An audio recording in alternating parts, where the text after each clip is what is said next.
Hello दोस्तों, स्वागत है एक बार फिर आपका गो फॉर प्रेप की इस नई क्लास में। और आज हम विश्व की प्रमुख अंतर्राष्ट्रीय सीमाएं और उनसे संबंधित कुछ महत्वपूर्ण प्रश्न एवं उत्तर की चर्चा इस वीडियो में करेंगे। दोस्तों, प्रत्येक देश अपने देश की सीमा की रक्षा करने के लिए एक निश्चित सीमा का निर्धारण करता है। इस सीमा को पार करना देश की सीमा में घुसपैठ माना जाता है। इन सीमाओं के निर्धारण का एक फायदा यह भी है कि देशों को यह बात पता होती है कि उन्हें कहां तक अपने राज्य की सीमा का विस्तार करना है। तो दोस्तों, किसी भी देश के लिए सीमा का निर्धारण बहुत ही आवश्यक और बहुत ही जरूरी है। दोस्तों, इसी कारणवश दुनिया के अनेक देशों ने अपनी अपनी सीमाओं का निर्धारण किया है। तो चलिए दोस्तों, जानते हैं कि विश्व के प्रमुख देशों की अंतर्राष्ट्रीय सीमाएं क्या क्या हैं और इनसे संबंधित बहुत सारे दोस्तों क्वेश्चंस और आंसर्स गवर्नमेंट एवं कॉम्पिटिटिव एग्जाम में पूछे जाते हैं, जिसको कि हमने बाद में इस वीडियो में संग्रहित किया हुआ है। तो सबसे पहले जो नाम आता है वो आता है रेडक्लिफ रेखा का। तो दोस्तों, रेडक्लिफ रेखा भारत और पाकिस्तान के मध्य सीमाओं का निर्धारण करती है। यह सीमा लगभग 3310 किलोमीटर लंबी है। दोस्तों, 15 अगस्त 1947 को सर रेडक्लिफ ने इस सीमा का निर्धारण किया था। 15 अगस्त 1947 अर्थात जिस दिन भारत आजाद हुआ था।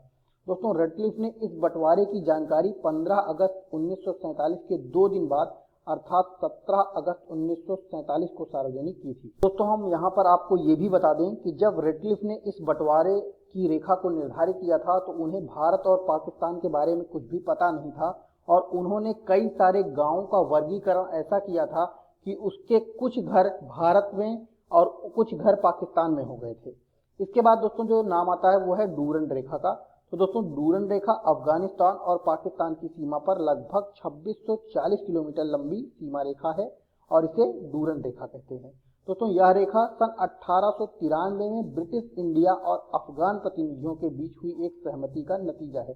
तो दोस्तों, 1893 में क्योंकि पाकिस्तान नहीं था उस समय भारत पर ब्रिटिश का राज था, तो ब्रिटिश इंडिया और अफगानिस्तान के कुछ प्रतिनिधियों के बीच यह सहमति से बनी थी।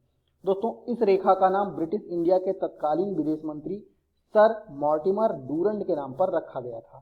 दोस्तों, इसके बाद जो सबसे इंपॉर्टेंट रेखा है वो है मैकमोहन रेखा। दोस्तों, 700 किलोमीटर लंबी इस रेखा को 1914 में सर मैकमोहन, जो कि ब्रिटेन के थे, उन्होंने भारत और चीन के सीमा विवाद को सुलझाने के लिए तैयार किया था। तो दोस्तों, मैकमोहन रेखा कहाँ पर है? भारत और चाइना के बीच में। दोस्तों, इसके बाद हिंडनबर्ग रेखा का नाम आता है। यह रेखा जर्मनी और पोलैंड के मध्य स्थित है। प्रथम विश्व युद्ध के समय जर्मनी की सेना इसी रेखा से होकर वापस लौटी थी। दोस्तों, मैनरहीन रेखा की अगर बात करें तो यह रेखा रूस और फिनलैंड के बीच की रेखा है। दोस्तों, इसके बाद मैगीनॉट रेखा। मैगीनॉट रेखा फ्रांस द्वारा खींची गई जर्मनी और फ्रांस के बीच की सीमा रेखा है। यह किसके किसके बीच है? जर्मनी और फ्रांस के बीच। इसका निर्माण 1929 से 1938 के बीच किया गया था। यह रेखा कंक्रीट, लोहा इत्यादि से मिलकर बनी हुई है। दोस्तों, इसके बाद जो नाम आता है वो है 20वीं समानांतर रेखा का। दोस्तों, यह रेखा लीबिया और सूडान के बीच में स्थित है। 24वीं समांतर रेखा की अगर बात करें दोस्तों, तो यह रेखा भारत और पाकिस्तान के बीच कच्छ के पास में स्थित है अर्थात गुजरात।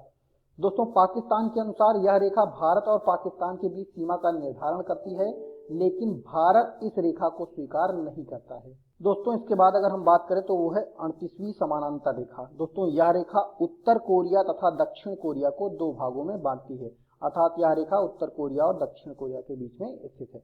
चलिए दोस्तों, इन रेखाओं से संबंधित कुछ महत्वपूर्ण प्रश्न और उनके उत्तर के बारे में जानकारी प्राप्त करते हैं। दोस्तों, ये प्रश्न कई बारी आपके गवर्नमेंट एवं कॉम्पिटिटिव एग्जाम में पूछे गए हैं।